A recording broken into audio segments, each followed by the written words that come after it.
Good morning. Wait a minute. Actually मैंने अभी दूसरी क्लास ख़त्म किया है। आज बैच नंबर 8 की कुछ क्लासेस थी। That's Y.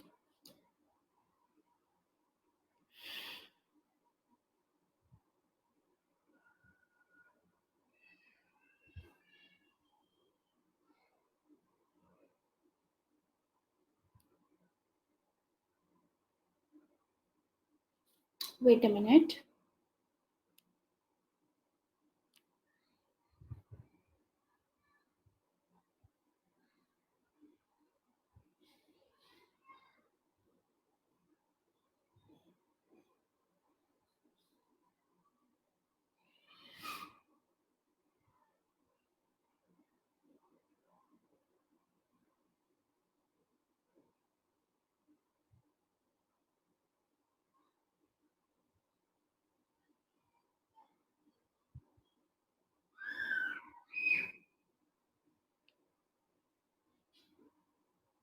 हाँ जी।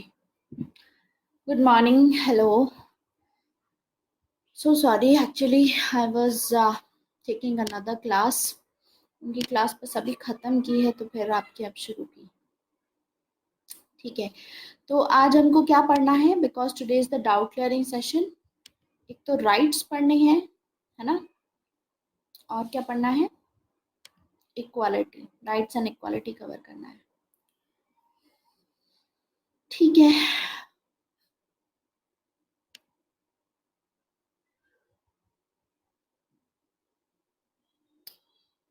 we'll cover that.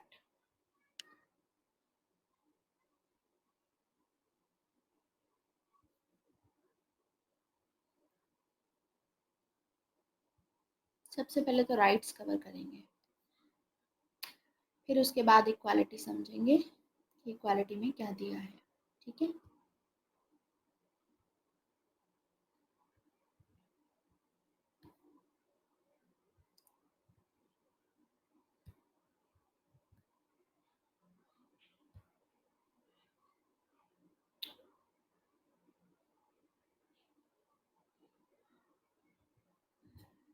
ठीक है, 2 मिनट दीजिए मुझको। I am just coming. ठीक है, I want to have some water. उसके बाद मैं क्लास शुरू करती हूँ। You have a doubt, Khushi? Like, elaborate on the major grounds or differences between two major thinkers of social contract. Jonathan, how should we conclude this? You can conclude it on this basis, खुशी, कि आप ऐसे लिख सकते हो कि दोनों ही social contract tradition से बिलोंग करते थे। बोथ आर इंडिविजुअलिस्ट, लेकिन one for the sake of security of life will prefer absolutism. ठीक है, सो वन विल गिव। सो इससे लस्की का स्टेटमेंट लेकर के आप फिर लिख सकते हो कि every thinker is a child of his times, and based upon that ये वेरिएशंस आ जाती हैं इनके आइडियाज में। ठीक है,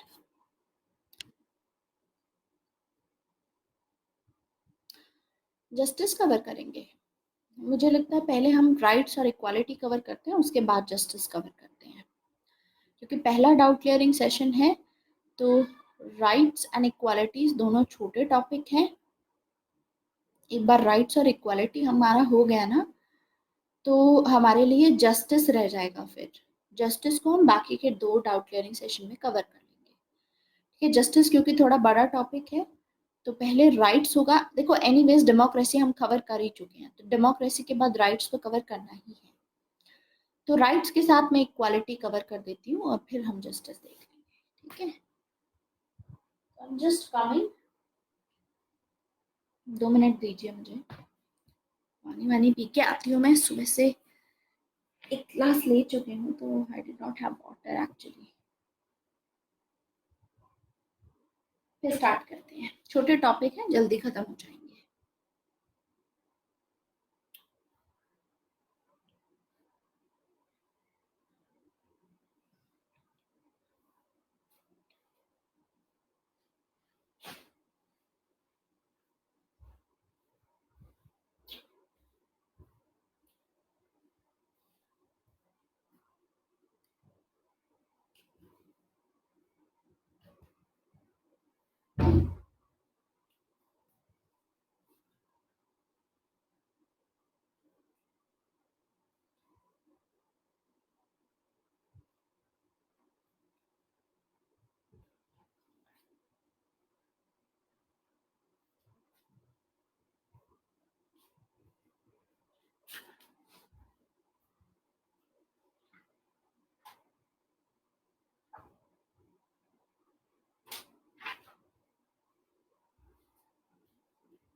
ओके,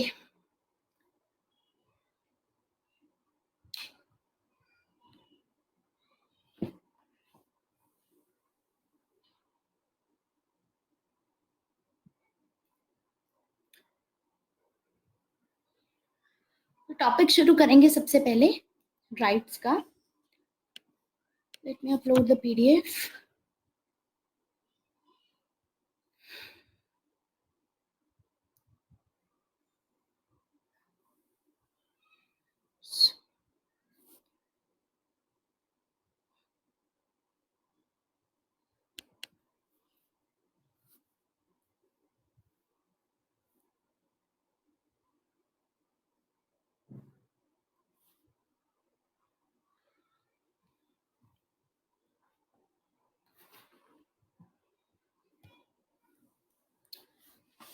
तो शुरू करते हैं कि राइट्स होता क्या है। Let's cover that. What is a right, what are rights, what is a right, rights क्या होते हैं। ठीक है, राइट्स हमारे जो सिलेबस में है हमको क्या क्या कवर करना है। Let's see that. देखिए, सबसे पहले तो मीनिंग समझ में आना चाहिए कि राइट्स का मतलब क्या है, व्हाट आर राइट्स। ठीक है, उसके बाद सिलेबस में है कि टाइप्स ऑफ राइट्स कवर करने हैं, कितने टाइप्स के राइट्स होते हैं। उसके बाद थ्योरीज अगर हैं कोई राइट्स से रिलेटेड, जैसे थ्योरी ऑफ नेचुरल राइट्स हो गया, तो ये थ्योरीज कवर करनी है। और उसके बाद एट द एंड हमको ह्यूमन राइट्स के बारे में बात करनी है। तो सबसे पहले मीनिंग समझते हैं, व्हाट इज अ राइट। अब देखो, हमने जब पढ़ा था तो हमने ये चीज देखी थी कि प्लेटो के टाइम पे कभी भी राइट्स की बात नहीं की गई, ना ही एरिस्टोटल ने बात की, ना ही प्लेटो ने बात की। तो इसीलिए इससे एक चीज हमको ये पता चलती है कि राइट्स ऐसा नहीं है कि पुराना कॉन्सेप्ट है। जैसे जस्टिस है, justice is an old concept, क्योंकि जस्टिस हमेशा से जो फिलोसोफर्स थे जस्टिस पे फोकस करते हुए आए हैं। लेकिन यहाँ पे क्या रहेगा, राइट्स को लेकर के प्लेटो एंड एरिस्टोटल ने कभी बात नहीं की। राइट्स इसीलिए बाद में आया। मेडिवल टाइम में तो देखो राइट्स होगा ही नहीं, क्योंकि रिलीजन होगी वहां पर। तो फाइनली जब मॉडर्न टाइम शुरू होता है, मॉडर्न टाइम में हम देखते हैं कि राइट्स आएंगे, जब मैन को फंडामेंटल राइट्स दिए जाएंगे। तो इससे एक चीज पता चलती है कि राइट्स मॉडर्न कॉन्सेप्ट है। Rights is a modern concept, क्योंकि मेडिवल टाइम्स में तो theory of divine rights of king थी। ठीक है, एंड आगे जाकर के पहले तो राजा के पास में थे सिर्फ, लेकिन आगे जाकर के मैन को दिए जाएंगे। मॉडर्न टाइम्स में फाइनली आएगी theory of natural rights of man. तो राइट, एक तरीके से हम बोल सकते हैं कि राइट्स जो दिए जाते हैं मैन को, ये एक एंटी स्टेटिस्ट कॉन्सेप्ट है। एंटी स्टेटिस्ट कॉन्सेप्ट, एंटी स्टेटिस्ट कॉन्सेप्ट का मतलब है एंटी स्टेट है। राइट्स दिए जाते हैं स्टेट के खिलाफ, कि स्टेट जो है वो आर्बिट्ररी तरीके से लोगों के राइट्स को लोगों को ऐसे राइट्स दिए जाते हैं कि लोगों को एक्सप्लॉइट ना कर सके स्टेट। ठीक है, that is when we give rights to the people. तो हमने देखा था कि जॉन लॉक ने यही राइट्स दिए थे लोगों को जब सोशल कॉन्ट्रैक्ट साइन हुआ था। थॉमस हॉब्स ने भी यही किया था। हाँ जी, आवाज आ रही है आप लोगों को? ठीक है, मुझे लगा आवाज ही नहीं आ रही है, किसी का कमेंट नहीं आ रहा था। ठीक है, तो राइट्स स्टेट की पावर को कम कर देते हैं। ठीक है, तो राइट्स का क्या मतलब होता है, rights limit the power of the state,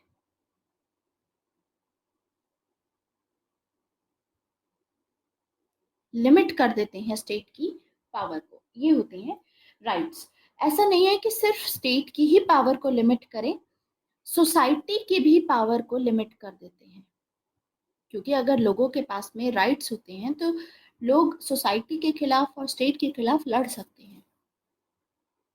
तो राइट्स इसीलिए बहुत ही असेंशियल है। स्पेशली इसका जो मेन मेजर इसका जो इम्पोर्टेंस है वो आता है लिबरलिज्म में, लिबरल डिस्कोर्स में राइट्स के कॉन्सेप्ट बहुत इम्पोर्टेंट हैं। क्योंकि लिबरल डिस्कोर्स में ही राइट्स की बात की गई। जैसे कि सबसे पहले हम देखेंगे कि जॉन लॉक होंगे। जॉन लॉक जब कॉन्ट्रैक्ट साइन कराएंगे तो right to life, right to liberty and right to property man को देंगे। और जो भी राइट्स दिए जाएंगे स्टेट को, वो डेलीगेटेड पावर्स होंगी, एंड वो डेलीगेटेड होगी, ऑब्वियसली स्टेट के पास में ओरिजिनल पावर नहीं होगी उसके बेसिस पे। तो एक चीज समझ में आती है कि लिबरल डिस्कोर्स के अकॉर्डिंग राइट्स बहुत इंपॉर्टेंट है, लेकिन हमने देखा कि एट द एंड मार्क्सिस्ट होंगे, मार्क्सवादी जो होंगे, जो मार्क्सिस्ट होंगे, वो ये कंसिडर करते हैं कि राइट्स का जो कॉन्सेप्ट होता है ये एक बुर्जुआजी कॉन्सेप्ट है, यानी ये अमीर लोगों ने ये कॉन्सेप्ट राइट्स का इसीलिए दिया है ताकि वो अपने यू नो फेवर में कुछ ना कुछ काम करवा सके। ऑब्वियसली उनके फेवर में उन्हीं को फायदा होगा इससे, बुर्जुआजी क्लास को, दैट्स व्हाई। तो राइट्स का मदद लेकर के bourgeoisie class false consciousness develop करते हैं। आपको लगता है कि ये आपके फेवर में है, लेकिन ये आपकी गलत फहमी है कि ये मैन के फेवर में है, जबकि ये ना तो मैन के फेवर में है ना ही सोसाइटी के फेवर में है। तो सोशलिस्ट कंट्रीज हैं बहुत सारी, सोशलिस्ट कंट्री में ज़्यादा जो एम्फेसिस है ड्यूटीज और इन सब चीज़ों पे दिया जाता है, राइट्स पे इतना कॉन्सेप्ट इसलिए नहीं देते हैं, वो इतना इतना ज़्यादा एम्फेसिस नहीं देते हैं, ठीक है, ड्यूटीज पे ज़्यादा एम्फेसिस देंगे। लिबरल कंट्रीज में हम देखते हैं कि राइट्स पे ज़्यादा फोकस होता है, जैसे सिविल और पॉलिटिकल राइट्स होते हैं। अभी India is a liberal country,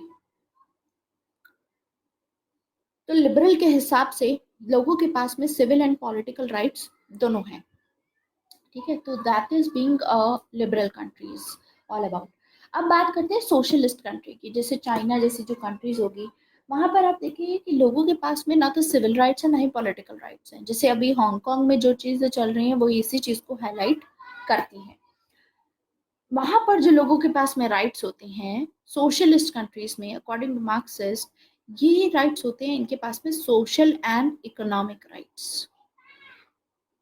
तो यानी हम देखते हैं कि लिबरल डिस्कोर्स में सिविल एंड पॉलिटिकल राइट्स पे ध्यान दिया जाता है, एंड मार्क्सिस्ट डिस्कोर्स में सोशल एंड इकोनॉमिक राइट्स पे ध्यान दिया जाता है, ठीक है, इस पे ध्यान दिया जाएगा।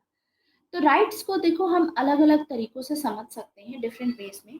तो एक एक करके स्कॉलर्स देखेंगे कि कौन क्या कहता है। तो ये तो मैंने आपको बता दिया है कि राइट्स एक मॉडर्न कॉन्सेप्ट है। मेडिवल टाइम्स में हमने देखा कि थ्योरी ऑफ डिवाइन राइट्स थे, लेकिन एवोल्यूशन हो गई इसकी, और आगे डिवाइन राइट्स ऑफ किंग से आगे मैन के पास में नेचुरल राइट्स आ जाएंगे। तो ये कॉन्सेप्ट लिबरल डिस्कोर्स का है, जबकि मार्क्सिस्ट बोलते हैं कि बुर्जुआजी कॉन्सेप्ट है राइट्स का, ठीक है, और सोशलिस्ट कंट्रीज में इसीलिए ये ड्यूटीज पे ध्यान देते हैं, राइट्स पे ध्यान नहीं देते, क्योंकि राइट्स बुर्जुआजी कॉन्सेप्ट है। तो आगे एक थिंकर आते हैं हॉफेल्ड।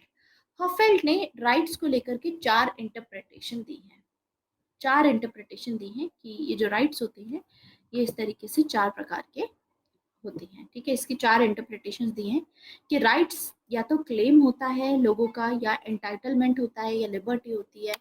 राइट पावर प्रोवाइड करती है, राइट एक इम्यूनिटी की तरह काम करता है। तो एक एक करके ये जो चारों इंटरप्रिटेशन है इसको अच्छे से समझेंगे।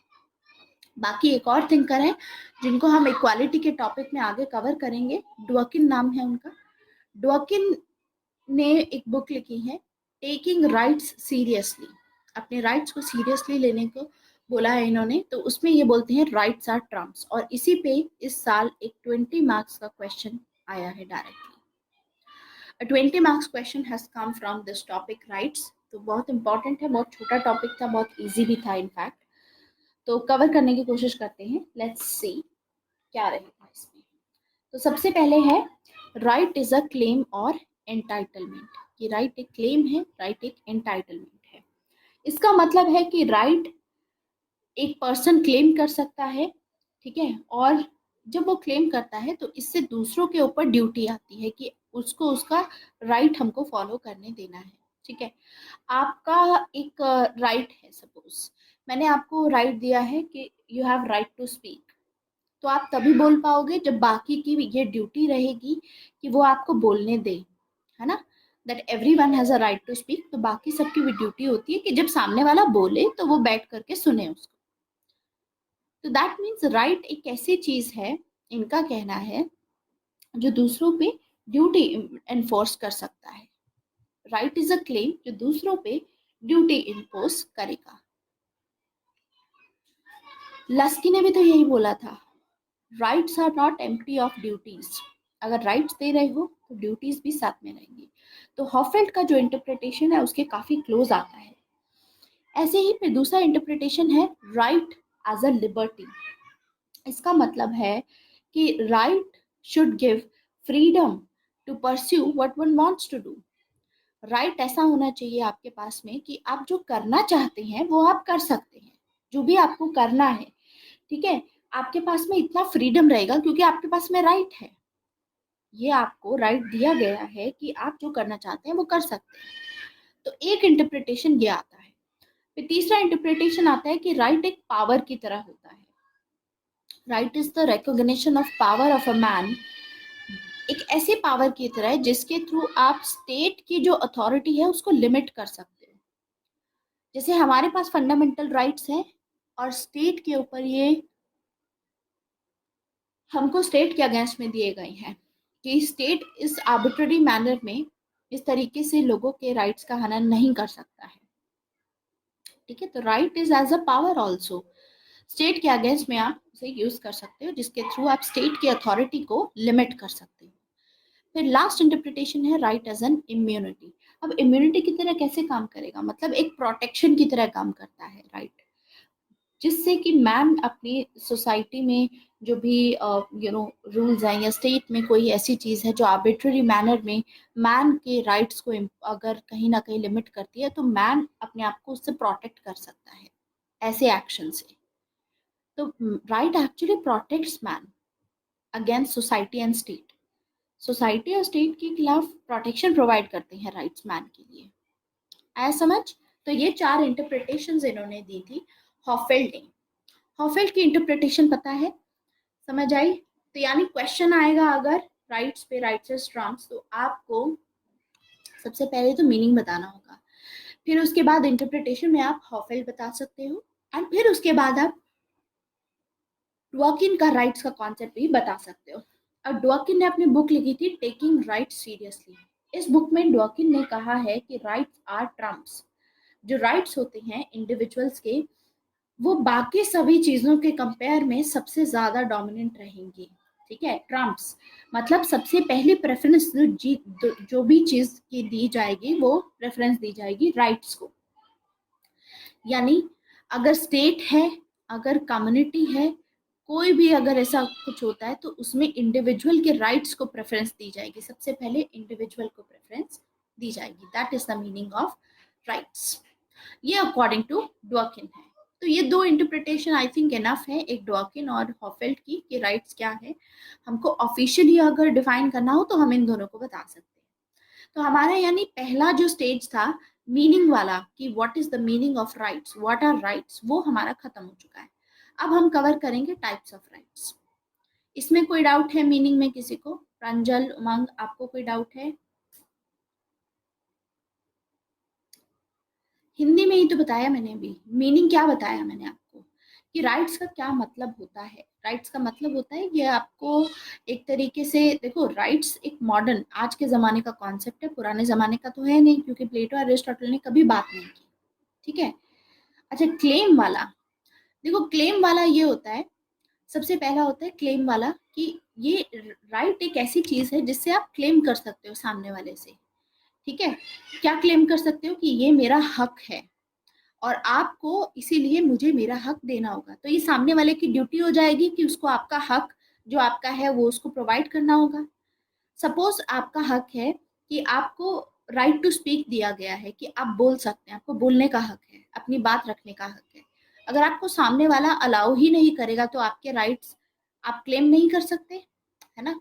तो आप कैसे क्लेम करोगे? मान लो सामने वाले ने आपको बोलने नहीं दिया तो आप उससे बोलोगे कि देखो ये मेरा हक बनता है कि मैं बोलूं और ये आपकी ड्यूटी बनती है कि आप मेरी बात सुनो। ठीक है, तो इसका मतलब ये रहता है कि अगर आप बोलोगे तो सामने वाले पे ड्यूटी इंपोज होती है, सामने वाले की ड्यूटी बनेगी। फिर आप तभी अपना राइट एंजॉय कर पाओगे जब सामने वाला अपनी ड्यूटी को फॉलो करता है, सुनने की ड्यूटी। आया समझिए क्लेम वाला? अब आती है लिबर्टी की बात। लिबर्टी का मतलब है कि इसमें अब आपके पास में राइट्स हैं कुछ, तो अब आपके ऊपर डिपेंड करता है, आपके पास में इतनी लिबर्टी है, इतना फ्रीडम है कि आप अपने मुताबिक आप कुछ भी कर सकते हैं। तो ये भी एक राइट ही हुआ। राइट एक तरीके से लिबर्टी होती है, फ्रीडम प्रोवाइड किया जाता है आपको कि आप अपने मुताबिक कर सकते हैं उस चीज को।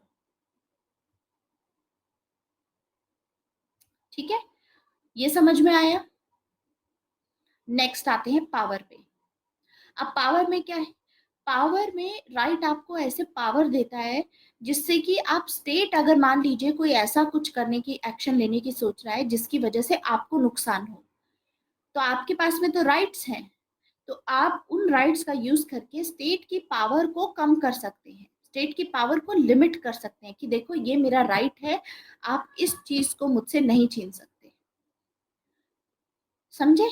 जैसे कि आपने एक पीस ऑफ लैंड खरीदा, प्रंजल, आपने एक जमीन खरीदी, जमीन आपके नाम पे है, लेकिन कल को स्टेट ये बोलता है कि इस जमीन पे हम मॉल बनाएंगे या हॉस्पिटल बनाएंगे सपोज, और स्टेट ने ये पैसा, ये आपसे आपकी जमीन लेने की बात की और ये बोला कि यहाँ पर ये बनेगा, तो आप फिर जुडिशरी में जा सकते हो, आप कोर्ट में जा सकते हो इसको लेकर के कि ये मेरी लैंड थी, सरकार ने कैसे, मतलब मेरी लैंड को मैं बेचना ही नहीं चाहता अपनी लैंड।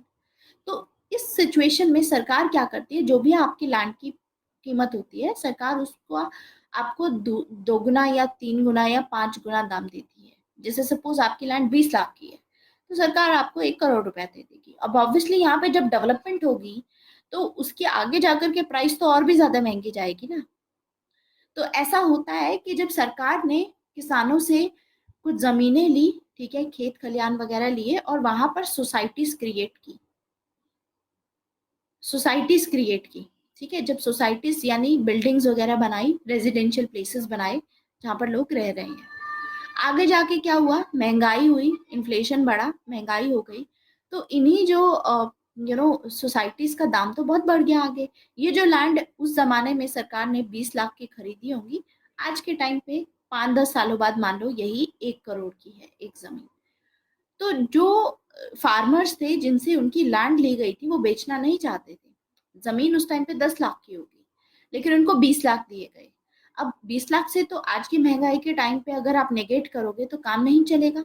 अगर यही फार्मर्स उस पे खेती करते रहते या उसी जमीन को अपने पास रखते तो इनके पास पैसा होता, ठीक है, आज ये बेचते तो इनके पास ज्यादा पैसा होता है। तो उसी के चक्कर में ये क्या होता है, किसान अब जाते हैं कोर्ट सरकार के खिलाफ कि आपने ये जो जमीन करके यहाँ पर बेची थी, हमारे को उसका पूरा वो नहीं मिला है।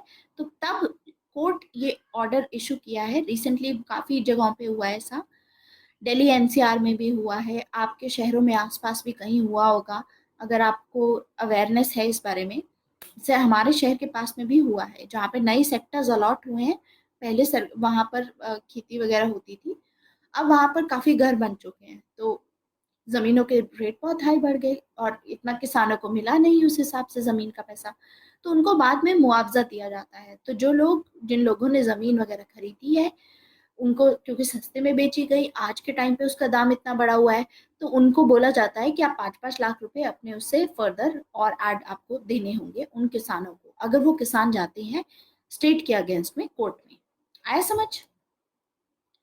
तो ये आपको एक पावर प्रोवाइड करता है, राइट।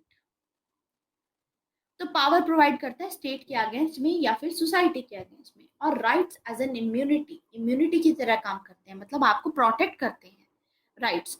मान लो स्टेट ने कल को ऐसा कोई रूल बना दिया जिसके चलते आप 9 बजे के बाद बाहर नहीं जा पाओगे, अब आपका तो काम ही 9 बजे के बाद होता है, आपकी तो नाइट शिफ्ट होती है, और आप ऐसी कंपनी में काम कर रहे हो जहाँ पे यूएस बेस्ड कंपनी है जहाँ पे रात को काम होता है, तो अब आपका तो यहाँ से रोजगार चला गया, क्योंकि 9 बजे के बाद बाहर जाना बंद कर दिया गया। और आप मान लो कि आपको ऑफिस पहुंचने में भी लगते हैं 2 घंटे, तो 2 घंटे के हिसाब से 9 बजे के बाहर जाना बंद है, तो आप 1 घंटा पहले ही चलोगे ताकि वहां पर जल्दी पहुंच जाओ, तो मतलब आपका कितना टाइम वेस्ट हुआ, 3-4 घंटे पहले निकलोगे, तो इससे आपको नुकसान हो रहा है, ठीक है। तो इस सिचुएशन में भी आप प्रोटेक्शन अपनी कर सकते हो, आप अपने राइट्स को प्रोटेक्ट कर सकते हो, ऐसा ऐसे एक्शंस के अगेंस्ट में जो सोसाइटी या स्टेट ने लगाए हैं आपके ऊपर, जिससे आपको नुकसान हो रहा है। ठीक है, अब ये समझ में आया इम्यूनिटी का। तो ये 4 इंटरप्रिटेशन हॉफेल ने दिए थे और उसके बेसिस पे आगे थे डॉकिन। अब डॉकिन आएंगे, डॉकिन का हम कॉन्सेप्ट पढ़ेंगे। डॉकिन कौन है? डॉकिन भी ऐसे ही एक थिंकर है जो इक्वालिटी के बारे में बात करते हैं। ठीक है, डॉकिन इक्वालिटी के बारे में बात करते हैं और डॉकिन ने अपनी एक बुक लिखी है टेकिंग राइट सीरियसली, ये बुक का नाम है इनकी। उसमें बोलते हैं कि राइट्स ट्रम्प्स हैं। अब हिंदी में ट्रम्प्स को क्या बोलते हैं, let me tell you, word क्या होगा इसके लिए।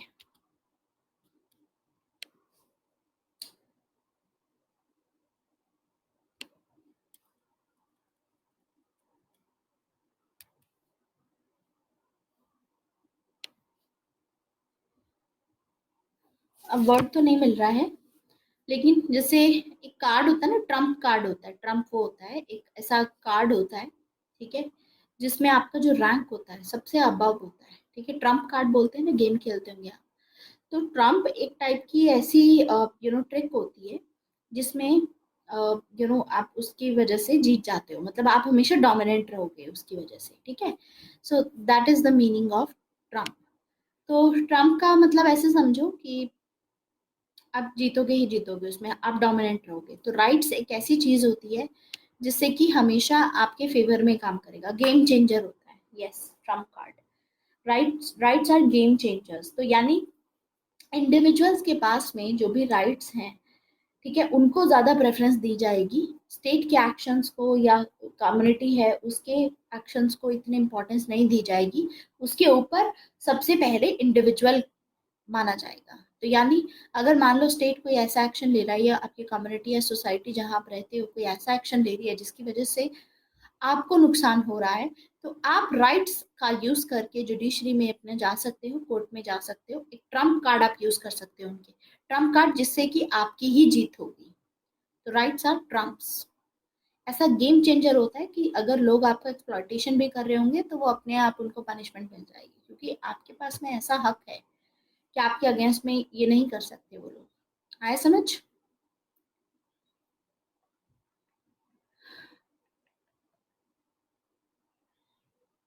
So this is the meaning of rights.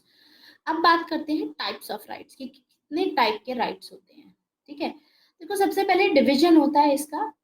Division के हिसाब से बता रही हूँ, on the basis of nature और on the basis of source, दो टाइप के डिवीजन है। सबसे पहले नेचर के बेस पे अगर डिवाइड करें तो 3 टाइप के राइट्स होते हैं, जैसे सिविल राइट्स हो गए, पॉलिटिकल राइट्स हो गए, सोशल एंड इकोनॉमिक राइट्स हो गए। फिर आता है सोर्स के बेसिस पे। ठीक है, कहाँ से आ रहा है इस राइट्स का सोर्स, पहले नेचर के बेस पे देखते हैं। Civil and political rights, civil rights होते हैं जैसे कि right to life and liberty, right to life, right to liberty, abolition of untouchability, ये सभी सोसाइटी से रिलेटेड सिविल राइट्स हो गए। ठीक है, अब आते हैं आगे पॉलिटिकल राइट्स। पॉलिटिकल राइट्स में कि आपको पॉलिटिक्स में राइट टू वोट मान लो आपके पास में है, आप इलेक्शंस कंटेस्ट कर सकते हैं, ठीक है, कहीं से भी, एमपी या एमएलए का, तो ये आपके पॉलिटिकल राइट्स हो गए। दूसरा आता है इसमें socio economic, social and economic rights. Social and economic rights होते हैं जिसमें आपको काम करने दिया जाए, सामने वाला आपको रोके ना काम करने से, अगर आपको ये काम करना है तो nobody can stop you. Education पाने से कोई रोके ना आपको, तो ये भी राइट टू एजुकेशन है। So these are the rights based upon the nature. ठीक है, अब ये ऐसे ही एज इट इज याद रखने हैं कि कौन कौन से टाइप्स होते हैं, इसको और डिटेल में नहीं जाना है। टाइप्स ऑफ राइट्स इतना इंपॉर्टेंट नहीं है, लेकिन क्योंकि पूछा गया था तो इतने टाइप के राइट्स होते हैं, याद रखना है। अब आगे आता है बेस्ड ऑन सोर्स में डिविजन क्या होता है, मतलब सोर्स मतलब कहाँ से ये राइट्स आ रहे हैं, वो सोर्स अब देखना है। तो सबसे पहला है डिवाइन राइट्स। तो पहले डिवाइन राइट्स देखते हैं। डिवाइन राइट्स मतलब भगवान ने दिया है ये right. Theory of divine rights of king याद है, जिसमें राजा के पास में भगवान ने ये राइट्स दिए हैं कि राजा कुछ भी डिसाइड कर सकता है, जनता को वो चीज माननी पड़ेगी। मेडिवियल पीरियड में यही हो रहा था। ठीक है, तो दैट इज डिवाइन राइट्स। आगे आता है natural rights. Natural rights nature पे डिपेंड करता है कि मैन जो है क्योंकि रैशनल है, तो मैन के पास में कुछ नेचुरल राइट्स होने चाहिए, ऐसे राइट्स जो इनएलियनेबल है, मतलब आप उसको अलग नहीं कर सकते मैन से।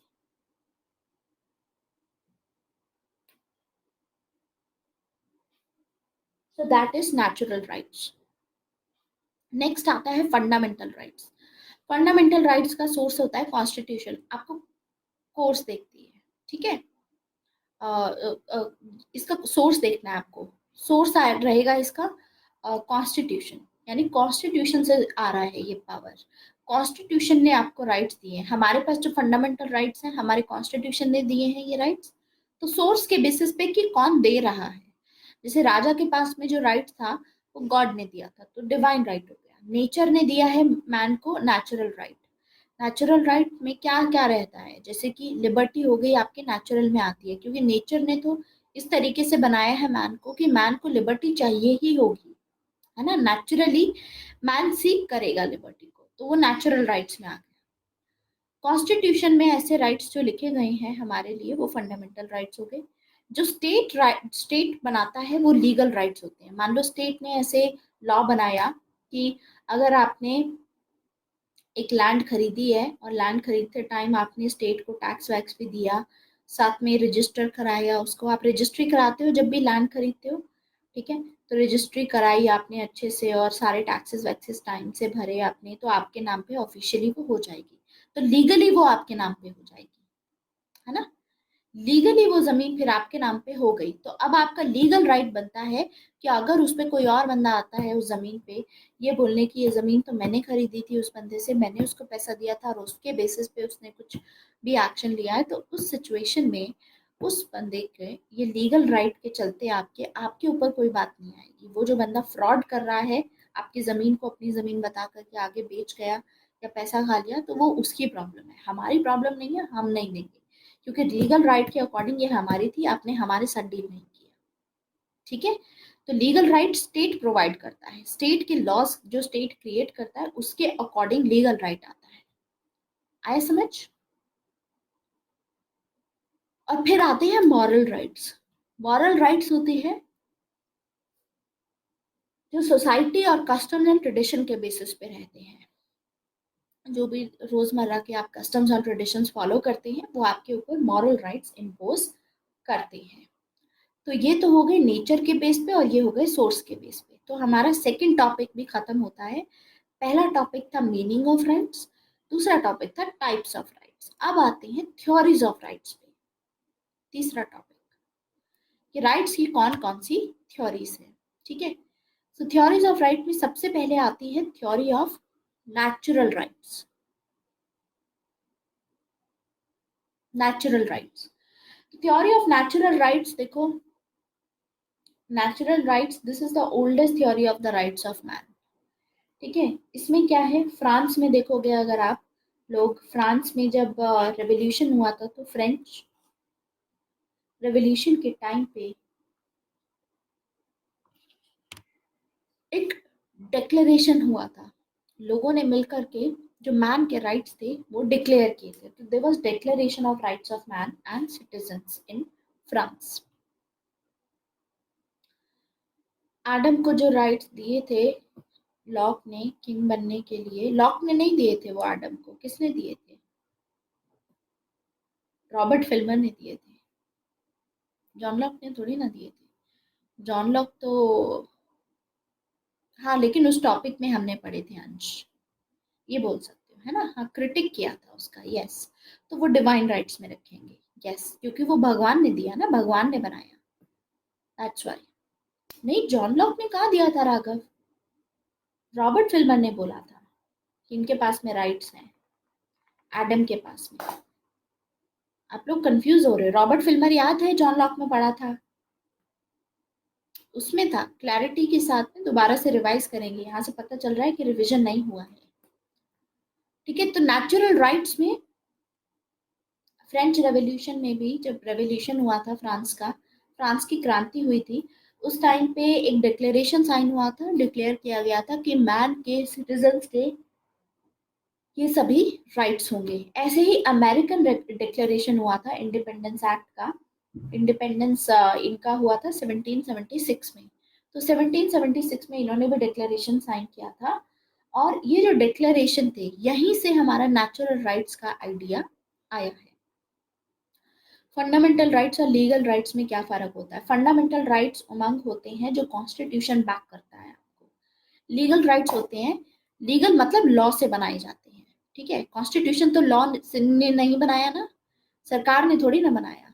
कॉन्स्टिट्यूशन जो बनाया गया सभी लोगों ने मिल करके आपस में डिस्कस करके तब बनाया है कि ये सबके फंडामेंटल राइट्स हैं। लीगल का मतलब होता है लॉ। लॉ का मतलब लॉ कौन बनाता है? स्टेट बनाता है, तो वो स्टेट बनाए हुए हैं। ये समझ में आया उमंग? ठीक है। तो हम देखते हैं कि जो डिक्लेरेशन साइन हुए थे फ्रेंच रेवोल्यूशन में और अमेरिकन रेवोल्यूशन में, उसमें जितने भी डिक्लेरेशन साइन हुए थे, जो भी डिक्लेयर किया गया था, उसमें हम देखेंगे कि कॉन्सेप्ट रहेगा इसमें नेचुरल राइट्स का ही आइडिया हमें देखने को मिलेगा इन सभी डिक्लेरेशंस में। जैसे कि यूएस डिक्लेरेशन में ये चीज बोली गई है कि नेचुरल राइट्स क्या होते हैं? सेल्फ एविडेंट ट्रुथ होती है। मतलब हर एक पर्सन के पास में right to life, right to liberty and right to pursuit of happiness है, जो कि भगवान ने दिया है, ऐसा बोला जाता है। नेचुरल राइट्स मतलब नेचर से आए हैं ये, ठीक है, नेचर से। नेचर बोल लो या इसको गॉड बोल लो एक तरीके से, ठीक है। तो थ्योरी ऑफ नेचुरल राइट्स में फोकस किया जाता है कि सेल्फ एविडेंट है, अपने आप ही है, ठीक है, ये आप अलग नहीं कर सकते मैन से। तो ये नेचर में एग्जिस्ट करते हैं, या नेचर बोल लो या गॉड बोल लो, गॉड इज नेचर और नेचर इज गॉड, बात तो सेम है। तो बारी इसमें देखो सारी ये बात आती है कि जो मैन होता है उसके पास में एक तो राइट टू लाइफ है, लिबर्टी है, ये नेचर नहीं दिया हुआ है। दूसरा है कि सभी को खुश रहना है, परस्यूट ऑफ हैप्पीनेस। ये ऐसे सच है, ये ऐसे राइट्स हैं जिसको कोई भी नकार नहीं सकता, कोई भी नकार नहीं सकता। तो इसीलिए बोला जाता है कि ये सेल्फ एविडेंट ट्रुथ है। ये चीज किसमें मेंशन की गई है? यूएस की डिक्लेरेशन में। यूएस में डिक्लेरेशन ऑफ राइट्स जब इंडिपेंडेंस के टाइम पे साइन किया जा रहा था, तो उसमें सेम चीज बोली गई थी कि सभी के पास में लिबर्टी होनी चाहिए। यानी ऐसे कॉलोनी वॉलोनी और आप दूसरों पे रूल कर रहे हैं, डिक्टेट कर रहे हैं, एक्सप्लॉइट कर रहे हैं, ये नहीं चलेगा, ठीक है। दूसरा ये रहता है कि राइट्स एक तरीके से इंट्यूशन होता है। राइट्स आपका इंट्यूशन होता है, इंस्टीट्यूशन से नहीं होता। मतलब स्टेट से राइट नहीं आ सकते। State is not the source of right. Reasoning कहाँ होती है? नेचर वर्ल्ड, नेचर में होती है रीजनिंग। आप लोग कुछ भी चीज सोचते हो अपनी सोल के बेस पे सोचते हो। सोल कहाँ से आती है? भगवान ने या नेचर से आती है सोल, उसने बनाई है ना। तो इंट्यूशन पे काम करता है। इंट्यूशन मतलब आपको ऐसा लगता है। इंट्यूशन को हिंदी में क्या बोलते हैं? लेट मी सी, इंट्यूशन को हिंदी में क्या बोलते हैं?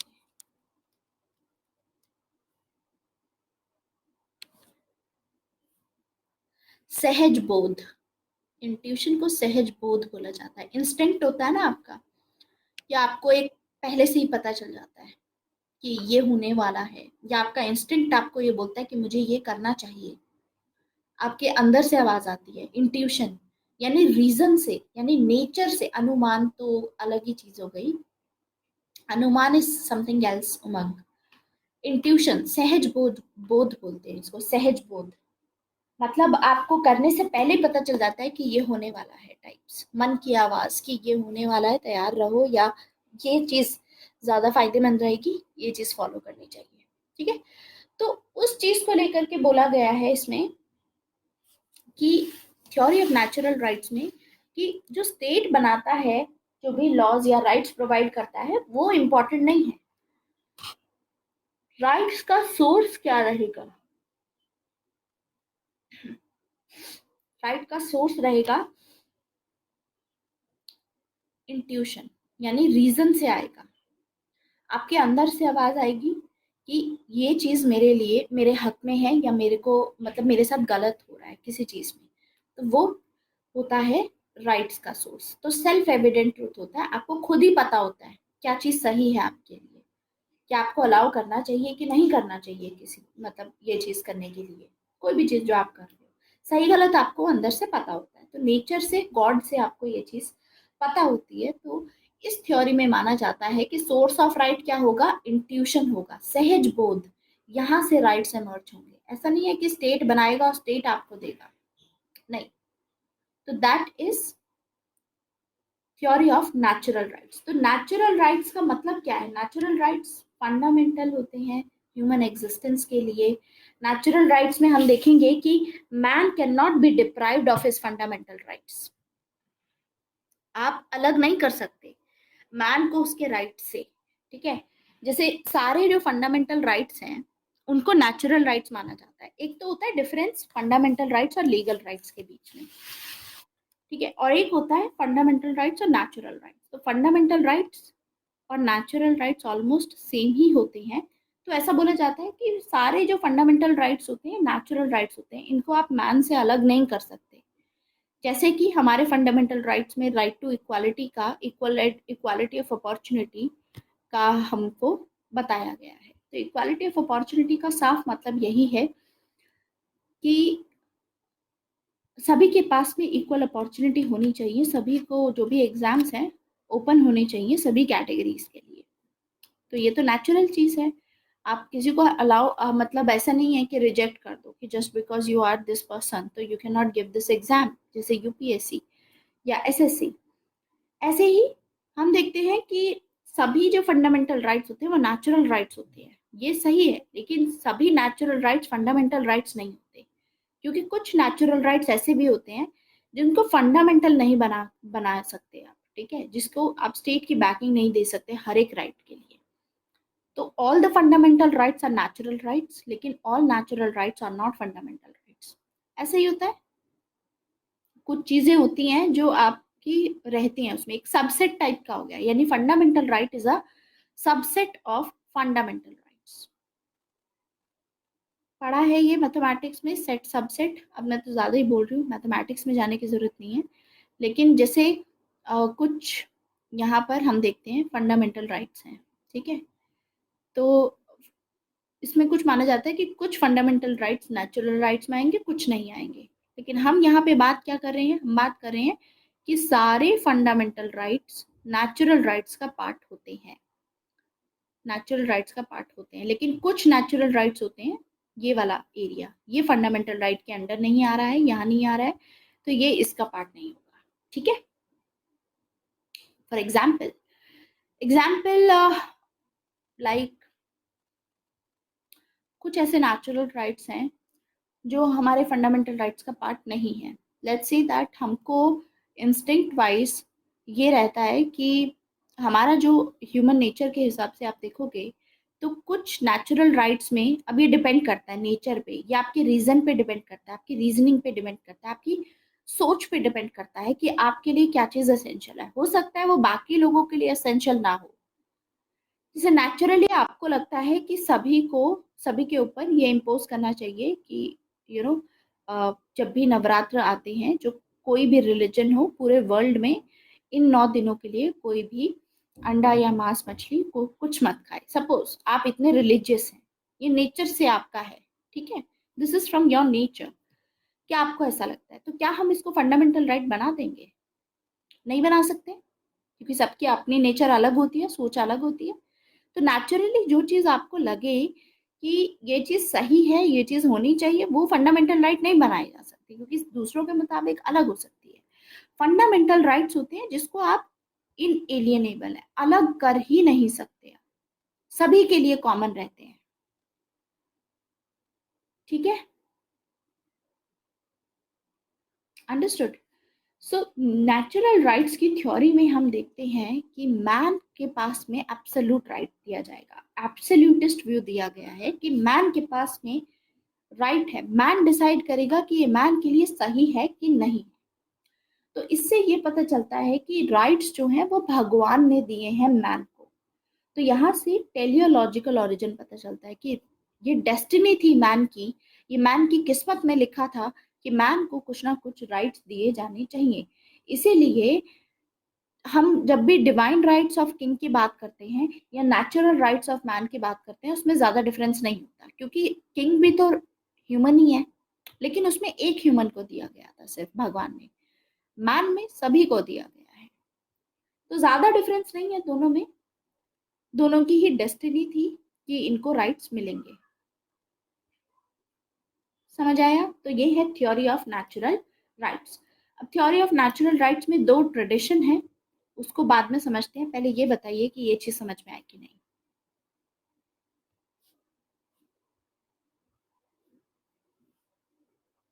ठीक है, अब इसमें दो स्कूल ऑफ थॉट है नेचुरल राइट्स में।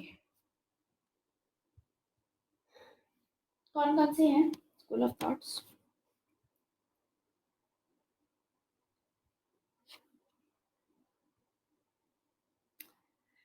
पहला है नेचुरल राइट्स में, पहला ट्रेडिशन आता है सोशल कॉन्ट्रैक्ट का ट्रेडिशन। ये तो हमने पढ़ा हुआ है, सोशल कॉन्ट्रैक्ट का ट्रेडिशन, जिसमें जॉन लॉक आते हैं एंड रूसो भी इसी में आएंगे। ठीक, क्योंकि नेचुरल राइट्स प्रिवेल कर रहे हैं। दूसरा आता है टेलियोलॉजिकल ट्रेडिशन। अब इसमें मैंने थॉमस हॉब्स क्यों इंक्लूड नहीं किया, आप बताइए। थॉमस हॉब्स मैंने क्यों इंक्लूड नहीं किया यहाँ पर?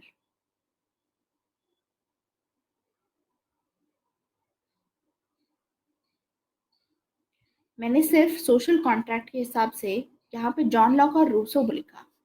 Why not this Thomas Hobbes? पढ़ा चुकी हूँ मैं आपको, आपको आंसर देना चाहिए।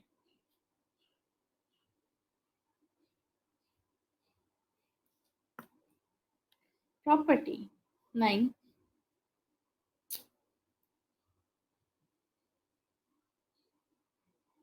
क्योंकि मैं नेचुरल राइट्स की बात कर रही हूँ, मैं लीगल राइट्स की बात नहीं कर रही हूँ। थॉमस हॉब्स लीगल राइट्स को सपोर्ट करते हैं, है ना। थॉमस हॉब्स ने स्टेट बनाया, इन्होंने स्टेट को पावर दी और इन्होंने बोला जो राइट्स प्रिवेल करेंगे वो होंगे लीगल राइट्स। नेचर में जो राइट्स होते हैं, जो मैन अपने अकॉर्डिंगली जो मैन फॉलो करता है, वो राइट्स एक्चुअली में उसके चलते थॉमस हॉब्स ये सोचते हैं कि कांस्टेंट स्ट्रगल फॉर पावर होगी। लेकिन जॉन लॉक और रोसो का इंटरप्रिटेशन अलग था कि मैन गुड है। रोसो ने बोला था कि man is essentially good, man is good, खराबी मैन में नहीं है, खराबी सोसाइटी में है। ऐसी जॉन लॉक ने भी बोला कि मैन के पास में रीजन है तो मैन अपना भी ख्याल रख सकता है और मैन दूसरों का भी ख्याल रख सकता है। तो उस सिचुएशन में इन्होंने नेचर के ऊपर डिपेंड किया मैन की, और ये बोला कि मैन के नेचर पे ही सारी चीजें, डिसीजंस, इनको राइट दिए जाने चाहिए। इन थॉमस हॉब्स ने लीगल राइट्स की बात की थी, इसीलिए मैंने थॉमस हॉब्स यहाँ कवर नहीं किया। थॉमस हॉब्स कहाँ आएंगे? थॉमस हॉब्स इस वाली थ्योरी में आएंगे।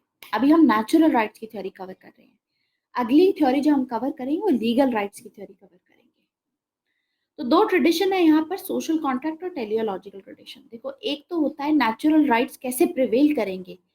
इसमें हम देखते हैं कि जॉन लॉक और रूसो जैसे जो थिंकर्स थे वो ये बोलते हैं कि नेचुरल राइट्स मैन एंजॉय करता है स्टेट ऑफ नेचर में। जब कोई कॉमन अथॉरिटी नहीं थी तब मैन एंजॉय कर रहा था नेचुरल राइट्स को, और मैन के पास में क्योंकि रीजन है तो ये रीजन मैन को सिखाता है कि मैन को दूसरे की लाइफ, दूसरे की प्रॉपर्टी, दूसरे की लिबर्टी को हार्म नहीं करना है, उसको नुकसान नहीं पहुंचाना है। इसीलिए right to life, right to liberty and right to property, inalienable rights बोला जॉन लॉक ने। और ये बोला कि मैन अपने ये जो राइट्स हैं ये ट्रांसफर नहीं कर सकता स्टेट को, क्योंकि ये जो राइट्स हैं ये मैन के अलग नहीं किए जा सकते मैन से। तो ये तो सोशल कॉन्ट्रैक्ट के अकॉर्डिंग, इसीलिए लोग फिर साइन करेंगे और ट्रांसफर नहीं करेंगे अपने राइट स्टेट को। फिर होता है डेस्टिनी वाला। टेलियोलॉजिकल का मतलब होता है डेस्टिनी, मतलब मैन की किस्मत में है। एक ट्रेडिशन होता है मैन की किस्मत के बेसिस पे, उसमें ये बोला जाता है कि ये मैन की किस्मत में है। जैसे इसमें कौन कौन से स्कॉलर्स आएंगे? इसमें आएंगे T.H. ग्रीन, और दूसरा आते हैं, बहुत ही इंपॉर्टेंट नेम है यहाँ का, Thomas pen. Very very important, ये नाम याद रखेंगे। थॉमस पेन, थॉमस पेन ने राइट्स ऑफ मैन की बात की है, अपनी बुक लिखी थी उन्होंने राइट्स ऑफ मैन। उसमें थॉमस पेन ने कॉन्सेप्ट दिया था नेचुरल राइट्स का। ये बोलते थे कि देखो, नेचुरल राइट सही है, लेकिन he did not accept the theory of social contract. Natural rights होने चाहिए मैन के पास में, लेकिन ये नहीं मानते कि सोशल कॉन्ट्रैक्ट की वजह से होने चाहिए, कि लोग आएंगे साइन करेंगे और इस तरीके से होगा। ये मानते हैं कि सोशल कॉन्ट्रैक्ट जो है वो लॉजिकल नहीं है। क्यों लॉजिकल नहीं है सोशल कॉन्ट्रैक्ट? सोशल कॉन्ट्रैक्ट के बेसिस पे ये नहीं देंगे क्योंकि इनका मानना है कि आप पुरानी जनरेशन से बिलोंग करते हो जब आपने ये साइन किया था कॉन्ट्रैक्ट। आने वाली जनरेशन के डिफरेंट व्यू हो सकता है, तो आपकी जनरेशन ने जो कॉन्ट्रैक्ट साइन किया है वो आने वाली जनरेशन पे नहीं थोप सकते आप, है ना। इसीलिए ये बोलते हैं कि सोशल कॉन्ट्रैक्ट पे ये बिलीव नहीं करेंगे और ये बोलेंगे कि टेलियोलॉजिकल बेसिस होता है, यानी डेस्टिनी के बेसिस पे होता है ये सब चीज। कॉन्ट्रैक्ट के बेसिस पे नहीं होगा, डेस्टिनी के बेसिस पे होगा, पर्पस के ऊपर होगा कि इसका क्या पर्पस है, उस पर डिपेंड करेगा कि वो राइट नेचुरल है कि नहीं है। आज के टाइम पे, पुराने जमाने में मिडिवल टाइम्स में आप देखोगे तो भगवान के बेसिस पे सारे डिसीजन लिए जाते थे। उस टाइम पे जो भी पर्पस रहेगा लोग उसको एक्सेप्ट करते थे, लोगों के लिए वही नेचुरल राइट था, ठीक है, जो गॉड से आ रहा था। आज के टाइम पे हम गॉड की जगह बस लॉजिक लगा देते हैं, मतलब बोलने का तरीका यह है कि गॉड की जगह पे लॉजिक लिख दिया बस। लॉजिक है, लॉजिक भी गॉड ही है एक तरीके से। तो पर्पस हम बस पता कर रहे हैं कि ये पर्पस है, अगर ये एक्सेप्टेबल है तो फिर वो नेचुरल राइट्स में होगा।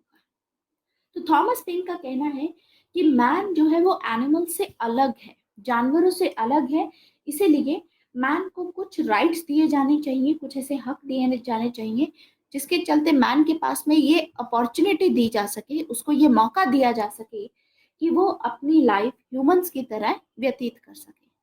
Man is an animal only, लेकिन जब आप उसको राइट्स देते हो कुछ, तो वो ह्यूमंस की तरह अपॉर्चुनिटी उसको मिलती है कि वो ह्यूमंस की तरह रह सकता है सिविलाइज्ड वे में। ऐसे ही हम देखेंगे कि टेलीलॉजिकल ट्रेडिशन में जॉन स्टुअर्ट मिल होंगे, टीएच ग्रीन होंगे, इनका भी पर्पस टेलीलॉजिकल बेसिस पे ही रहेगा। जैसे टीएच ग्रीन ने बोला था कि ह्यूमन कॉन्शियसनेस पॉस्टुलेट्स लिबर्टी। हमने पहले टीएच ग्रीन पढ़ा था लिबरलिज्म की आइडियोलॉजी में,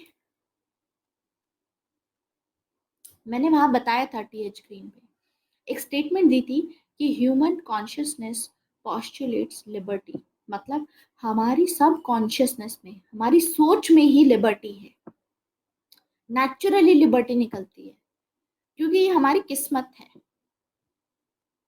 कि नेचुरली हमको लिबर्टी चाहिए। अगर आपको नहीं भी पता है लिबर्टी क्या होती है, तब भी मैन हमेशा लिबर्टी की डिमांड करेगा क्योंकि नेचुरल है मैन के केस में। तो ये है नेचुरल राइट्स की थ्योरी। तो यानी नेचुरल राइट्स को सपोर्ट करने वाले ये बोलते हैं कि नेचुरल राइट्स होते हैं सेल्फ एविडेंट ट्रुथ होते हैं, आप खुद से पूछोगे तो आपको सच लगेगा वो, कि हाँ ये चीज होनी चाहिए। जैसे आज के टाइम पे, लेकिन वो डिपेंड कर सकता है आपके पे, आपकी सोच पे, कब आपकी सोच कैसी है। तो इसीलिए दो ट्रेडिशन आए इसमें, एक था सोशल कॉन्ट्रैक्ट ट्रेडिशन, वो सोशल कॉन्ट्रैक्ट के थ्रू बेसिस प्रोवाइड करे थे, एक था डेस्टिनी के बेसिस पे बोलेंगे कि नेचुरल राइट्स प्रिवेल करने चाहिए, लेकिन दोनों यही मानेंगे कि नेचुरल राइट्स होने चाहिए। आया समझ? अब ऑब्वियसली ये सब हमने अच्छी अच्छी बातें पढ़ी, हमने क्रिटिसिज्म तो देखा नहीं नेचुरल राइट्स। क्रिटिसिज्म देखते हैं इसका कि क्रिटिसाइज कैसे किया जाता है। सबसे पहले इसका जो क्रिटिसिज्म हमें पढ़ना है वो क्रिटिसिज्म इसका थ्योरी ऑफ लीगल राइट्स में है। लीगल राइट्स में क्रिटिसिज्म में हम देखते हैं कि एक तो हॉब्स हैं जो लीगल राइट्स को सपोर्ट करते हैं, ठीक है, और बेंथम सपोर्ट करते हैं। यस, बेंथम ने भी लीगल राइट्स को सपोर्ट किया है, क्योंकि बेंथम भी यही मानते थे कि जो सोर्स ऑफ राइट है वो नेचर नहीं स्टेट होना चाहिए। तो बेंथम ने कॉन्सेप्ट दिया है, बेंथम ने अपना जो ट्रेडिशन फॉलो किया, हॉब्स वाला सेम ट्रेडिशन फॉलो किया है।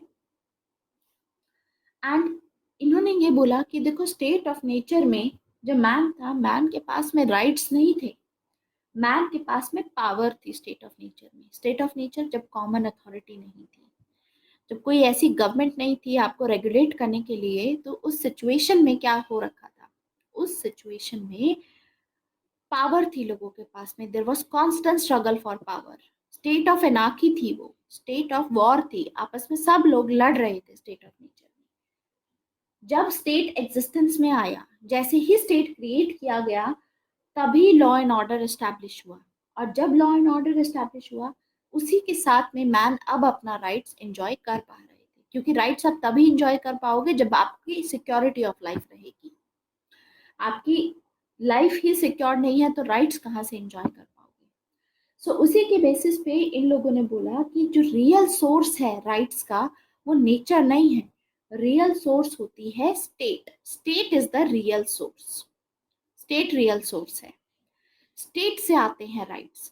क्योंकि जैसे ही स्टेट बना उसी के बाद लॉ एंड ऑर्डर एस्टैब्लिश हुआ, उसी के चलते लोग फिर अपने राइट्स एंजॉय कर पाए। क्योंकि पहले तो एंजॉय नहीं कर पा रहे थे, पहले तो आपस में लड़ाई हो रही थी एंजॉय करने के लिए। दैट्स वाई तो मैन की जो एबिलिटी है राइट्स को एंजॉय करने की, वो स्टेट शेप कर सकता है। अगर एक स्टेट इतना कैपेबल है कि वो मैन को राइट्स प्रोवाइड करे, तभी मैन एंजॉय कर पाएगा राइट्स को। क्योंकि स्टेट तो देखो नेसेसरी है। अगर स्टेट को लगता है कि मैन को राइट्स दिए जाने चाहिए तो लीगल राइट्स होंगे, वो स्टेट लॉ बनाएगा, लॉस के थ्रू लीगली राइट्स दिए जाएंगे लोगों को जो वो फॉलो कर सकते हैं। ठीक है, तो मैन के पास में, इसीलिए हॉब्स का याद रखो, a man is having liberty, liberty is where the law is silent, यानी जहां पर स्टेट ने लॉ नहीं बनाया है कोई, वहां तक लिबर्टी है। जैसे ही स्टेट ने लॉ बनाया फिर वहां पे मैन के पास में अब लिबर्टी नहीं है, अब उसको उसी लॉ के अकॉर्डिंग गवर्न होना पड़ेगा। तो लीगल राइट्स का ये कॉन्सेप्ट है। तो लीगल थ्योरी ऑफ राइट्स है ये, आज एक टाइम पे काफी डोमिनेंट हो गई थी। ठीक है, बहुत डोमिनेंट चल रही थी, स्पेशली वर्ल्ड वॉर 2 तक बहुत डोमिनेंट रहेगी। वर्ल्ड वॉर 2 तक, जब तक वर्ल्ड वॉर 2 नहीं होगा। लेकिन वर्ल्ड वॉर 2 के बाद में हम देखेंगे कि दोबारा से नेचुरल राइट्स का रिवाइवल हुआ। क्यों हुआ?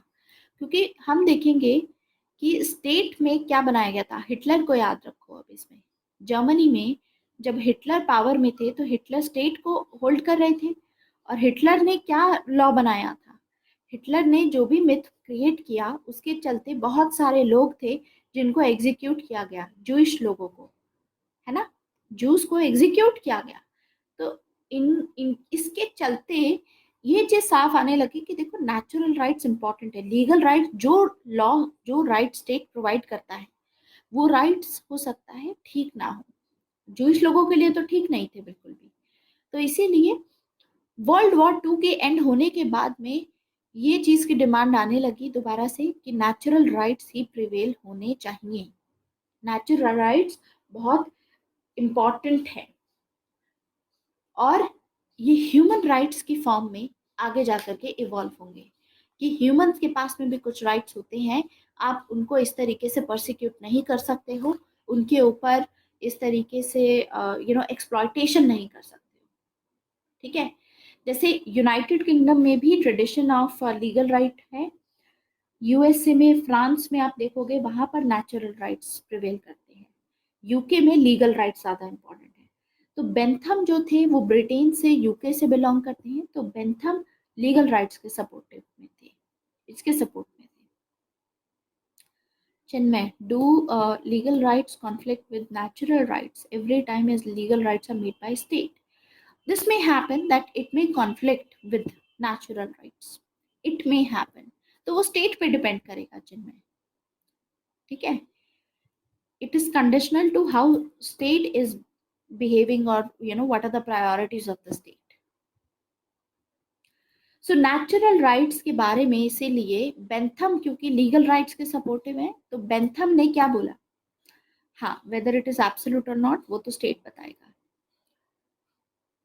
तो नेचुरल राइट्स के बारे में बेंथम ने बोला कि नेचुरल राइट्स आर नॉनसेंस, बेकार होते हैं, नॉनसेंस है एकदम। ठीक है, natural rights are nonsense upon stilts, मतलब एक ऐसी नॉनसेंस है जिसका कोई बेसिस नहीं है। ठीक है, कोई बेस नहीं है। जैसे लीगल राइट्स का तो एटलीस्ट बेस है ना, स्टेट बेस है। तो अगर कोई लीगल राइट्स को अगर करता है क्रॉस, लीगल राइट्स को फॉलो नहीं करेगा तो स्टेट उसको पनिश कर सकता है एटलीस्ट। नेचुरल राइट्स का तो कोई बेस ही नहीं है कि अगर किसी ने नेचुरल राइट्स को किया तो क्या होगा फिर ऐसे। हालांकि आप बोल सकते हो कि फिर स्टेट आएगा पनिशमेंट के लिए, लेकिन टेलियोलॉजी के हिसाब से, डेस्टिनी के हिसाब से क्या होगा, डेस्टिनी वाला ट्रेडिशन जो बताया अभी, नेचुरल राइट्स में। इसीलिए बेंथम ने क्रिटिसिज्म दिया है नेचुरल राइट्स का, और बेंथम बोलते हैं लीगल राइट्स ज़्यादा इंपॉर्टेंट है, क्योंकि जो नेचुरल राइट्स होते हैं वो नॉनसेंस है, they are nonsense upon states. Very important word, as it is याद रखना है आपको जब भी क्रिटिसाइज करें राइट्स को। तो इनका कहना है कि नेचुरल राइट्स जो होते हैं दे आर लाइक कामीरिया। इसका क्या मतलब होता है? इसका मतलब होता है कि नेचुरल राइट्स इमेजिनेशन है, ये एक्चुअली एक इमेजिनेटिव कैरेक्टर है। नेचुरल राइट्स इमेजिनरी होते हैं, होते नहीं है, हमको लगता है कि है। और साथ में ये बताते हैं कि natural rights are anarchical policies. Natural rights तीन चीजें बोलते हैं बेंथम, मैं दोबारा से बताती हूँ। बेंथम तीन चीजें कहेंगे। पहली चीज कि natural rights are nonsense upon stilts. Nonsense है, इतना याद रखो। दूसरा बोलते हैं कि नेचुरल राइट्स आर इमेजिनेशन। तीसरी चीज बोलते हैं बेंथम कि natural rights are anarchical policies.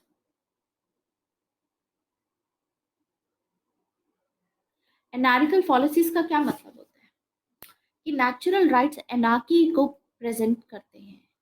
Anarchy, ये लोग डिस्ट्रॉय करेंगे लॉ एंड ऑर्डर को, क्योंकि नेचुरल राइट्स का मतलब है कि मैन अपने हिसाब से, अपने मुताबिक जो उसको ठीक लगता है वो फॉलो करेगा, है ना। तो नहीं, ये बुक नहीं है, ये बेंथम ने ये सभी आइडियाज दिए हैं, ये नेचुरल राइट्स के बारे में बोला है बेंथम ने। This is what Bentham has told regarding natural rights, that they are nonsense, that there is this is a imaginative character, ठीक है। एंड साथ में ये बोला है कि नेचुरल राइट्स एनार्की को प्रोड्यूस करते हैं, मतलब नेचुरल राइट्स अगर है तो मतलब कॉमन राइट्स का इतना इंपॉर्टेंट नहीं रहेगा, है ना। दिस इज व्हाट वी सी। तो इसका एक ना ग्रीक माइथोलॉजी में ऐसा बोला जाता है, जो मैं आपको बता रही हूँ ना, वी कॉल इट एज काइमीरिया। काइमीरिया एक इल्यूजन है, एक फैंटेसी है, ठीक है। एक ऐसी ग्रीक माइथोलॉजी में बोला जाता है कि एक फीमेल हुआ करती थी, जिसकी फीमेल मॉन्स्टर हुआ करती थी, जिसके जो सर था वो शेर का सर था, उसकी बॉडी गोट की थी, एंड उसके पीछे जो टेल थी वो सांप वाली जैसी थी, ठीक है। तो उसको बोलते हैं काइमीरिया, बोलते हैं उसको, ठीक है। सो बेसिकली कि ये असली में नहीं है, ये इल्यूजन है, ये फैंटेसी है, ठीक है, इमेजिनेटिव है, असली में तो एग्जिस्ट करेगी नहीं। This is the meaning of chimera, ठीक है। तो इमेजिनेशन, इमेजिनरी बोलते हैं इसको। तो ये बोलता कि नेचुरल राइट्स इमेजिनरी होते हैं, ठीक है। और दूसरा है एनार्किकल पॉलिसीज। एनार्किकल पॉलिसीज कैसे? क्योंकि नेचुरल में यानी स्टेट ऑफ नेचर में जब आप होते हो तो वहां पर आपस में लड़ाई हो रही होती है, जिसकी वजह से लॉ एंड ऑर्डर नहीं हो पाता, लोग आपस में एक दूसरे को मार रहे होते हैं, तो लॉ एंड ऑर्डर नहीं रहेगा, डिस्ट्रॉय हो जाएगा। तो यानी ये बोलते हैं नेचुरल राइट्स की वजह से जो भी नेचुरल राइट्स को क्लेम करते हैं वो एनार्की क्रिएट करने की बात कर रहे हैं, क्योंकि फिर आपस में नेचुरल राइट्स का मतलब है आपस में लड़ाइयाँ होने लग जाएंगी। क्योंकि बेंथम तो लीगल राइट को सपोर्ट करते थे कि स्टेट अगर लॉ बनाएगा, एक सॉवरेन है और सॉवरेन अगर लॉ बनाता है तो इससे आपस में लड़ाई नहीं होगी एटलीस्ट, ठीक है। तो एक तो ये बोला गया नॉनसेंस अपॉन स्टेरिट्स, दूसरा ये बोला कि it is chimera, natural rights is chimera and anarchical policies, natural rights are this. इसके अलावा और क्या बोला बेंथम ने? और बोला बेंथम ने नेचुरल राइट्स के बारे में कि natural rights are terroristic language. Terrorist की लैंग्वेज है, मतलब नेचुरल राइट्स आप फॉलो करने की बात कर रहे हो तो ये तो टेररिस्टिक लैंग्वेज है। जैसे टेररिस्ट होते हैं अपने मुताबिक फॉलो करेंगे, कुछ भी कहीं पे भी अटैक कर सकते हैं प्लान करके या कुछ भी करके, मतलब एनार्की टाइप्स, वैसे ही ये एक, आप अगर बात कर रहे हो तो मतलब आप कहीं ना कहीं टेररिज्म की बात कर रहे हो। सामने वाला अपना नेचुरल राइट्स लगा करके दूसरे के ऊपर डोमिनेट कर सकता है, दिस इज टेररिस्टिक लैंग्वेज। दूसरी चीज इन्होंने बोली इसके अलावा कि नेचुरल राइट्स प्रोवोक रिबेलियन। ये प्रोवोक करता है सामने वाले को, रिबेलियन करने पे मजबूर करता है कि सामने वाला रिबेल करे। नेचुरल राइट्स में यही रहेगा, आपने सभी लोगों को नेचुरल राइट्स किए दिए हैं तो वो अपने मुताबिक रिबेल कर सकते हैं कि मेरे मुताबिक ये सही नहीं है, मैं नहीं मानूंगा आपकी, मैं अपनी करूंगा, है ना। तो रिबेलियन को प्रोवोक करते हैं। तो इसीलिए बेंथम का कहना था कि absolute right, they can not be any absolute right, rights are the creation of law. Absolute right कुछ नहीं होता, राइट्स लॉ बनाता है, लॉ स्टेट बनाता है। तो theory of absolute right of man, जब आप मैन को एब्सोल्यूट राइट देते हो कि अपने अकॉर्डिंग, क्योंकि मैन सही है, अपने अकॉर्डिंग डिसाइड कर सकता है, तो ये बहुत डेंजरस सिचुएशन है। जैसे divine right of the king देते हैं हम, किंग को सारी पावर दे दी आपने कि किंग बहुत समझदार है, हमारे भलाई में करेगा, लेकिन वही किंग टायरनी में भी तो कन्वर्ट हो सकता है, तानाशाह बन सकता है वही राजा। तो उतना ही डेंजरस है अगर आप मैन को उसके नेचुरल राइट्स देते हो, जितना डेंजरस एक राजा को एब्सोल्यूट राइट देने में होता है, एब्सोल्यूट पावर देने में होता है। ठीक है, तो ये है theory of legal rights.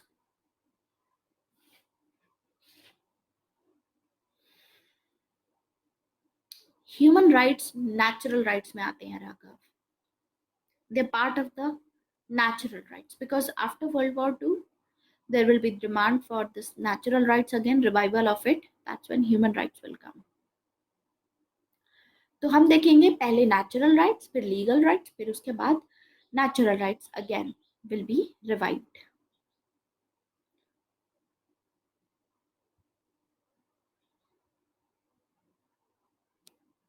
Any doubt? So let me erase that. Pranjal समझ में आया? उमंग?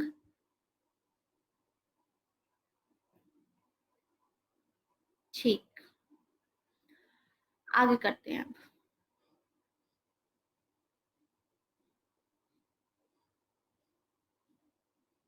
तो पहले दो तो खत्म हो गए हमारे, थ्योरी ऑफ नेचुरल राइट्स हमने कवर कर लिया और theory of legal rights cover कर लिया। नेचुरल राइट्स मैंने आपको बताया कि नेचर वाला रहेगा, दो ट्रेडिशंस हैं, लीगल राइट्स में स्टेट बनाएगा। ठीक है, अब आती है conservative theory of right. Conservative का मतलब है कस्टम्स और ट्रेडिशन पे बेस्ड रहेंगे, कि राइट्स जो बनाए जाते हैं, ऐसा नहीं है कि वो सिर्फ नेचर के बेस पे बनाए जाएं या स्टेट बना रहा है। राइट्स का एक और सोर्स होता है जहां से राइट्स बनाए जाते हैं, वो होता है कस्टम्स और ट्रेडिशंस पे। क्या कस्टम्स और ट्रेडिशंस आप फॉलो कर रहे हो उसके बेसिस पे होता है। तो ये दिया है एडमंड बर्क ने।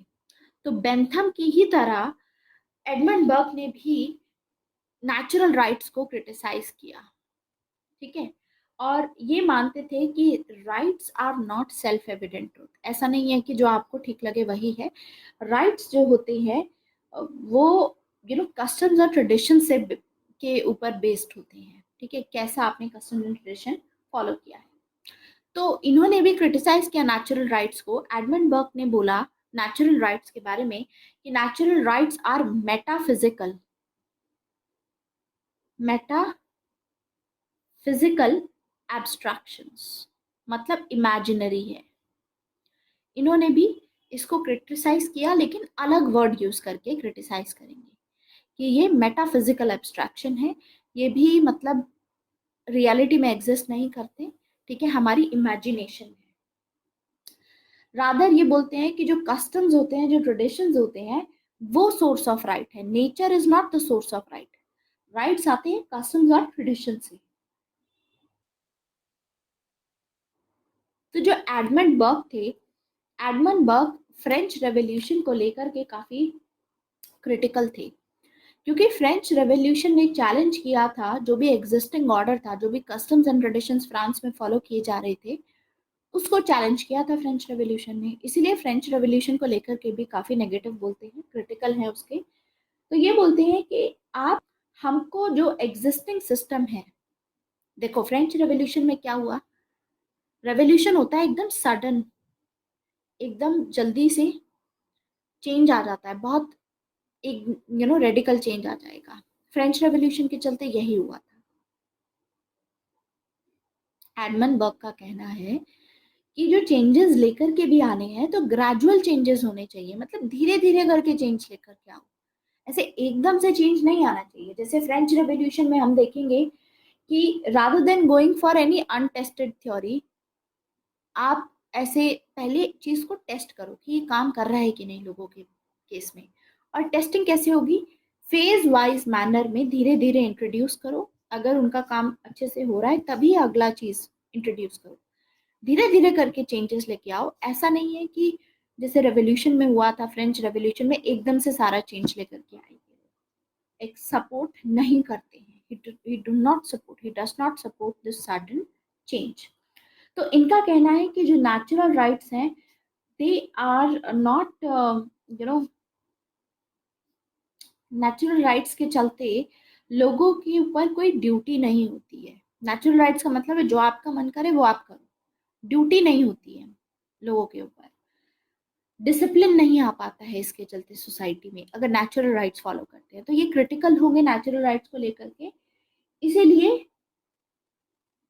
ये सपोर्ट करेंगे कस्टम्स को, ट्रेडिशंस को। तो जो कम्युनिटेरियंस हैं, जो कम्युनिटी को सपोर्ट करते हैं, वो भी कस्टम्स एंड ट्रेडिशंस को ही सपोर्ट कर रहे हैं। जो कल्चरल रिलेटिविस्ट होते हैं, सो देर आर कम्युनिटेरियंस। कम्युनिटेरियंस हमने देख ही लिया था, जो लोग कम्युनिटी में बिलीव करते हैं कि जो मैन होता है वो कम्युनिटी का पार्ट होता है। ऐसे ही एक और कैटेगरी है कल्चरल रिलेटिविस्ट की, मतलब ये कल्चर पे ज्यादा ध्यान देते हैं। और कल्चर आपको पता है कस्टम एंड ट्रेडिशन से रिलेट करता है। तो यानी एडमंड बर्ग इनको सपोर्ट कर रहे हैं। कम्युनिटेरियंस और कल्चरल रिलेटिविस्ट के जो सपोर्ट आता है कस्टम एंड ट्रेडिशंस के लिए, वही सेम सपोर्ट ये इनको देते हैं। ठीक है, तो इनका यही मानना है कि अगर आप नेचुरल राइट्स की बात करते हो, यानी आप ये सोच रहे हो कि मैन अपने मुताबिक कोई भी डिसीजन ले और उसको अपने मुताबिक ठीक लग रहा है वो, तो ये चीज सही नहीं है। क्योंकि मैन एब्स्ट्रैक्ट इंडिविजुअल नहीं है, मैन सोसाइटी का पार्ट है। मैन उसी कस्टम्स और ट्रेडिशंस के साथ में पैदा हुआ है और वहीं से सीखा है मैन ने जो सीखा है। तो ऐसा नहीं है कि आप एकदम से सडन चेंज लेकर के आओ। तो man is not atomistic in nature. Man ऐसे आइसोलेशन में नहीं रह सकता अलग से। मैन कम्युनिटी का पार्ट है, और क्योंकि मैन कम्युनिटी का पार्ट है तो man is situated self. Man society का ही पार्ट है। मैन सोसाइटी में कहीं ना कहीं सिचुएटेड है। और मैन की जो आइडेंटिटी है वो सोसाइटी से ही बनती है। मैन की जो सोच है वो सोसाइटी से ही बन के आती है। और वो जो सोसाइटी है वो तो कस्टम्स और ट्रेडिशंस पे बेस्ड है। सोसाइटी चलती है कस्टम्स और ट्रेडिशन के बेस पे। इसीलिए ये बोला गया कि कंजर्वेटिव थ्योरी में कि कस्टम्स और ट्रेडिशन सोर्स है राइट्स का, नेचर सोर्स नहीं है। क्योंकि नेचर में तो मैन को अलग माना गया है कि मैन अकेला रह सकता है नेचर के अकॉर्डिंग। ये बोलते हैं कि नहीं, सोसाइटी का पार्ट है। क्योंकि नेचर के हिसाब से मैन इंडिविजुअल माना जाता है, यहाँ पे अलग माना गया। ये समझ में आया कंजर्वेटिव थ्योरी ऑफ राइट्स। अब हमारे 3 थ्योरीज ऑफ राइट्स हो चुकी हैं। अब 4th करते हैं हम, Laski. Laski's theory of rights. Now will cover that. अब लस्की के बारे में, लस्की की जो थ्योरी ऑफ राइट्स है उसका दूसरा नाम हम देते हैं सोशल डेमोक्रेटिक पर्सपेक्टिव। लस्की ने सोशल डेमोक्रेटिक पर्सपेक्टिव अपना राइट्स की थ्योरी में दिया है। सोशल डेमोक्रेटिक पर्सपेक्टिव का क्या मतलब है? सोशल डेमोक्रेटिक का मतलब है, लस्की वैसे भी खुद ही बोलते हैं कि राइट्स बहुत जरूरी है। Rights are necessary. नेसेसरी मतलब जरूरी है, ठीक है। नेसेसरी कंडीशंस, बिना इसके काम नहीं चलेगा। राइट्स के, राइट्स आर नेसेसरी कंडीशंस। इनका कहना है कि राइट्स एक ऐसी कंडीशन है जिसके बिना मैन अपनी पर्सनालिटी का डेवलपमेंट पूरी तरीके से नहीं कर सकता है। मैन नहीं कर सकता। They are that necessary conditions without which no man can seek in general to be at its best। आप अपना बेस्ट वर्जन नहीं बन सकते बिना राइट्स के। आपके लिए राइट्स बहुत जरूरी हैं। राइट्स होंगे तभी आप अपनी पर्सनालिटी को फुली डेवलप कर सकते हो। तो ये बात बोली लस्की ने, और लस्की ने ये बोला कि कोई भी स्टेट होता है, एक स्टेट इस चीज से जाना जाता है कि उसने कौन से राइट्स को मेंटेन करके रखा है। Any state is known by the rights it maintains. जो भी राइट्स आपका स्टेट मेंटेन करके रखता है, उस स्टेट की पहचान उसी से होती है। ठीक है, तो एक स्टेट की परफॉर्मेंस जज की जाती है उसके इस कंट्रीब्यूशन पे कि उसने ह्यूमन हैप्पीनेस के लिए, ह्यूमन हैप्पीनेस के सस्टेनेंस के लिए, लोगों को खुश रखने के लिए लोगों को क्या क्या राइट्स प्रोवाइड किए हैं। इस चीज से एक स्टेट को जज किया जाता है। जैसे हम जज करते हैं चाइना को, हम चाइना को बोलते हैं कि देखो चाइना ने तो लिबर्टी नहीं दे रखी लोगों को, लोग अपने हिसाब से डिसीजन नहीं ले सकते वहां पर।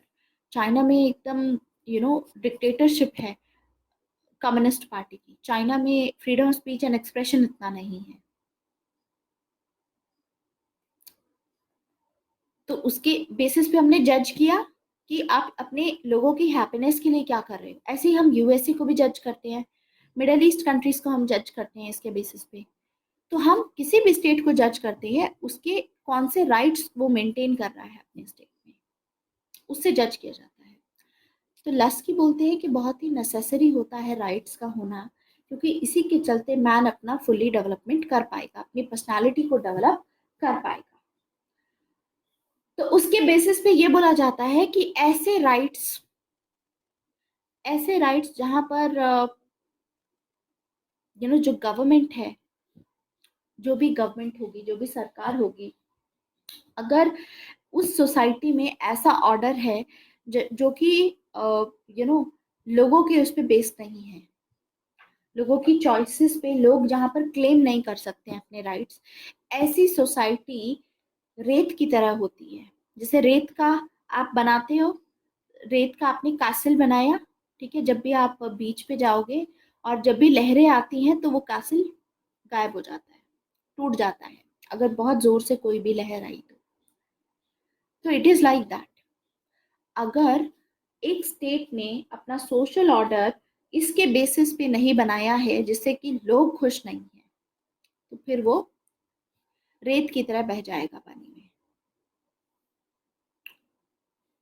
तो राइट्स बहुत इंपॉर्टेंट है।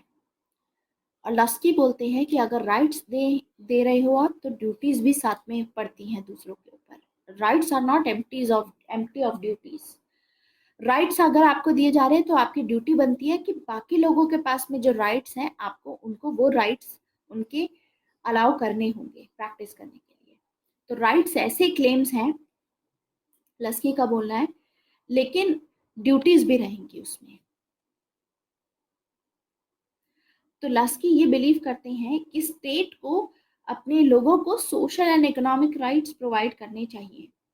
स्टेट को कंट्रीज को अपनी कंट्री में जो भी इंडस्ट्रीज हैं उसको कंट्रोल करना चाहिए।